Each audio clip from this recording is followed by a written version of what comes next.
শুভেচ্ছা। দেশের সংবাদে স্বাগত জানাচ্ছি সুমাইয়া সাজ্জাদ। শুরুতেই সংবাদ শিরোনাম।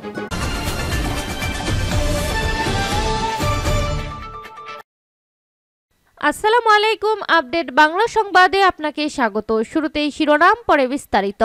আওয়ামী লীগকে নিষিদ্ধ ও বিচারের দাবিতে গণ অধিকার পরিষদের নতুন কর্মসূচি। এদিকে গণতন্ত্র স্বাধীনতার প্রশ্নে ঐক্যবদ্ধ থাকতে হবে বলল মান্না। এদিকে সম্ভাবনাময় নতুন বাংলাদেশের শুরু জনগণ দেখিয়ে দিয়েছে বলল ডক্টর আলী রিয়াজ। আরও থাকছে, অক্টোবরের মধ্যে হাসিনার গণহত্যা মামলার রায় হতে পারে বলল আইন উপদেষ্টা। এবং সর্বশেষ জানিয়ে দেব, অস্ত্রের মুখে জিম্মি করে 4 জেলেকে ধরে নিয়ে গেল আরাকান আর্মি। শিরোনাম শুনছিলেন, এবার বিস্তারিত। আওয়ামী লীগকে নিষিদ্ধ ও বিচারের দাবিতে গণ অধিকারের নতুন কর্মসূচি।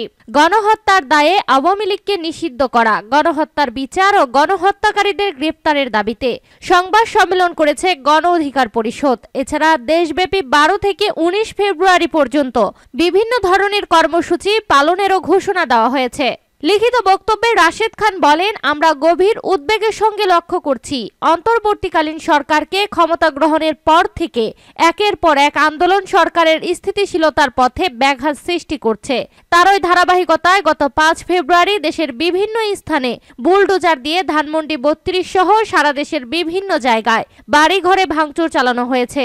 যেখানে ভাঙচুর চালানো হয়েছে সেখানে কোনো আওয়ামী লীগ নেই, অথচ সচিবালয়, পুলিশ, র্যাব, বিজিবি সহ প্রশাসন ও সরকারের সব সেক্টরে সেই সব আওয়ামী সুবিধাভোগীরা রয়েছে, তারা বহাল তবিয়তে। গণ অভ্যুত্থানের 6 মাস পরেও সরকার ও আইন শৃঙ্খলা রক্ষাকারী বাহিনীর উপস্থিতিতে এই ধরনের ঘটনা সরকারের দুর্বলতার বহিঃপ্রকাশ ও সরকারকে চ্যালেঞ্জের মুখোমুখি ফেলানোর শামিল। এতে প্রমাণিত হয় সরকারের প্রত্যক্ষ ইন্ধন সহযোগিতায় এইসব ঘটনা সংঘটিত হয়েছে, অথবা সরকার এইসব নিয়ন্ত্রণ করতে পুরোপুরি ব্যর্থ হয়েছে। জনগণের মনে প্রশ্ন, সিটি কর্পোরেশন বা সরকারি বুলডোজার কারা সরবরাহ করলো? এই ঘটনার কারণে বাংলাদেশ সম্পর্কে আন্তর্জাতিক মহলের কাছে নেতিবাচক বার্তা গেছে। ডক্টর মোহাম্মদ ইউনূসের নেতৃত্বে গঠিত সরকার বাংলাদেশকে এখনো স্থিতিশীল করতে পারেনি। বিদেশি বিনিয়োগ আসার সম্ভাবনা কম, গার্মেন্টস সহ বিভিন্ন পণ্যের রপ্তানিতে বিদেশি ক্রেতার সংকট, বাংলাদেশে অবস্থানরত ও আসতে আগ্রহী বিদেশি পর্যটকরা আতঙ্কিত হতে পারে ইত্যাদি। অপারেশন ডেভিল হান্টের প্রসঙ্গ তুলে ধরে রাশেদ খান বলেন, গাজীপুরে বৈষম্য বিরোধী ছাত্র আন্দোলনের শিক্ষার্থীরা আক্রান্ত হওয়ার পর অপারেশন ডেভিল হান্ট শুরু হয়েছে, কিন্তু আমরা এখনো সেনাবাহিনীর কাছে আশ্রয় নেওয়া 626 জনের অবস্থান সম্পর্কে জানি না। বড় বড় ডেভিলরা তো পালিয়ে গেছে। উবাইদুল কাদের 3 মাস নিরাপদে অবস্থান করার পরও কেন তাকে গ্রেপ্তার করা হয়নি? আওয়ামী লীগের হাইকমান্ড ও শেখ পরিবারের সদস্যরা কাদের সহায়তায় দেশ ছেড়েছে? অন্তর্বর্তীকালীন সরকার কি এইসব তদন্তে কোনো কমিটি গঠন করেছে? না করার রহস্য সম্পর্কে আমরা জানতে চাই।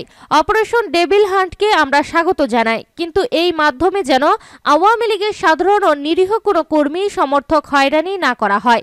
শুধুমাত্র অপরাধীরাই যেন অপারেশন ডেভিল হান্টের অন্তর্ভুক্ত হয়। গণতন্ত্র স্বাধীনতার প্রশ্নে ঐক্যবদ্ধ থাকতে হবে বলল মান্না। গণতন্ত্র ও স্বাধীনতার প্রশ্নে সমগ্র জাতিকে ঐক্যবদ্ধ থাকতে হবে বলে মন্তব্য করেছেন নাগরিক ঐক্যের সভাপতি মাহমুদুর রহমান মান্না। তিনি বলেন, প্রত্যেকে বিশ্বাস করে এদেশে বদলে দেওয়া সম্ভব এবং দেশ গড়া এখন থেকে চলবে। হতে পারে মাঝে মাঝে আপনারা দেখবেন বৈষম্য, মাঝে মাঝে আপনারা দেখবেন বিরোধিতা, মাঝে মধ্যে দেখবেন দলে দলে বিভক্ত। তারপরেও শেষ বিচারে আমরা একটা জায়গায় ঐক্যবদ্ধ থাকতে চাই। সেটা হচ্ছে দেশের স্বার্থ, জাতীয় স্বার্থ। সেটা অর্থনৈতিক স্বার্থে হোক, গণতন্ত্রের জন্য হোক, স্বাধীনতার প্রশ্নে সমগ্র জাতি ঐক্যবদ্ধ থাকতে হবে। মাহমুদুর রহমান মান্না বলেন, আমি 2টি অভ্যুত্থানের উদাহরণ দেব। বিশাল অভ্যুত্থান হয়েছে মিশরে, কিন্তু সেখানে দলগুলো দলাদলি করতে গিয়ে সেখানে গণতন্ত্র চলে গেছে, সেখানে সমৃদ্ধির সম্ভাবনা চলে গেছে। আর তার পাশে আছে তিউনিসিয়া, সেটা আরো দরিদ্র দেশ ছিল, কিন্তু তারপরেও সেই দেশে যত মারামারি, কাটাকাটি, দলাদলি থাক না কেন, সবাই উপলব্ধি করেছে যে আমরা যদি একসঙ্গে কাজ না করি তাহলে দেশ গড়ে উঠবে না। তারা সেই একত্রিত হবার জন্য, ঐক্য গড়ে তুলবার জন্য সংগ্রাম করেছে। তিউনিসিয়া সামনের দিকে এগিয়ে যাচ্ছে। তিনি বলেন, আমি বিশ্বাস করি আমরা আজকের বাংলাদেশও সামনের দিকে এগোবো। আমরাও আমাদের যে লক্ষ্য আছে সেই লক্ষ্যে সবাই পৌঁছাতে পারবো যদি আমরা সকলে ঐক্যবদ্ধ থাকি দেশ ও জাতির স্বার্থে। মান্না বলেন, আমরা এমন দেশ চাই যেখানে জনগণের দুঃখে সরকার যে পাশে দাঁড়াবে, সেই রকম দেশ গড়বার জন্য আমরা বলছি। একবারে হবে তা নয়, কিন্তু ধারাবাহিকভাবে লড়াই করতে হবে দেশটা বদলে দেওয়ার জন্য। সম্ভাবনাময় নতুন বাংলাদেশের শুরু জনগণ দেখিয়ে দিয়েছে বলল ডক্টর আলী রিয়াজ। অন্তর্বর্তী সরকারের সংবিধান সংস্কার কমিশনের প্রধান প্রফেসর ডক্টর আলী রিয়াজ বলেছেন, যুগের পর যুগ ধরে দেশে যে বৈষম্য তৈরি হয়েছিল সেটা আমরা কয়েক মাসে ঠিক করে দেব, এটা ভাবার সুযোগ নেই। তবে 90-এর আন্দোলন বলে দিয়েছিল আপনারা পারবেন, 24-এর আন্দোলন বলে দিয়েছে আপনারা পারবেন। অনেকে বলেছিল বাংলাদেশ টিকবে না, দেশের জনগণ দেখিয়ে দিয়েছে সম্ভাবনাময় নতুন বাংলাদেশ শুরু হয়েছে। শিক্ষার্থীদের উদ্দেশ্যে ডক্টর আলী রিয়াজ বলেন, ছাত্র জনতার আন্দোলনে আমরা সুন্দর পরিবেশ পেয়েছি। মেধা, পরিশ্রম, নিষ্ঠা ও আন্তরিকতার কারণে সবাইকে এখানে নিয়ে আসছে। অন্যদের সহযোগিতা ছাড়া এককভাবে সফলতা অর্জন সম্ভব নয়। প্রতি মুহূর্তে স্মরণ করতে হবে পর্দার অন্তরালের লোকদের, যাদের অবদানের কারণে এখানে আসছেন। তাদের প্রতি কৃতজ্ঞতা থাকতে হবে। আপনি যদি স্বীকার করতে না পারেন তাহলে ব্যক্তি সাফল্যের উদযাপন হবে, দেশের জন্য কোনো কাজে আসবে না। তিনি আরো বলেন, যদি অগ্রসর হতে চাই তাহলে সকলকে মিলেমিশে কাজ করতে হবে। আপনারা দেশের ভবিষ্যৎ কাণ্ডারি। মেধা, শ্রম ও জ্ঞানের প্রতিযোগিতায় এগিয়ে যেতে হবে। প্রতিযোগিতায় অনুপ্রাণিত করবে জ্ঞান অর্জনে। যে জ্ঞান কেবলমাত্র একক চিন্তায় আবদ্ধ করে সেই জ্ঞান রাষ্ট্রচিন্তার কোনো কাজে আসে না।